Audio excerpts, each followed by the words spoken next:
ভাই গো ভাই, যার মাও দুনিয়াতে বাইসা আছে সকলেই মন থেকে বলি আলহামদুলিল্লাহ।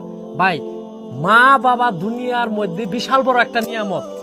এই যে এরা হচ্ছে আমার কোটি টাকার সম্পদ, যে সম্পদ হারিয়ে গেলে আর আপনি কখনো ফিরে পাবেন না। শুধু শুধু মার মনে কষ্ট দিবেন না, জাহান নামের পথটা আপনি বাইসা নিয়েন না। মাকে ভালোবাসবেন, মাকে আদর করবেন, যত্ন করবেন, দেখবেন জান্নাত আপনার কাছে হাইটা হাইটা আসবে। আজকে যদি আমার মায়ের আমি কষ্ট দেই, তাহলে এই মার যদি কষ্ট দেয় আল্লাহ তালাও কষ্ট পাইবো, আল্লাহ তালার আরশ পর্যন্ত কাইবা উঠবো।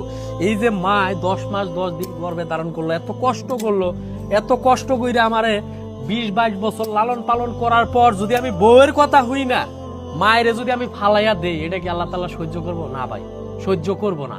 কাজেই মাকে ভালোবাসতে শিখুন।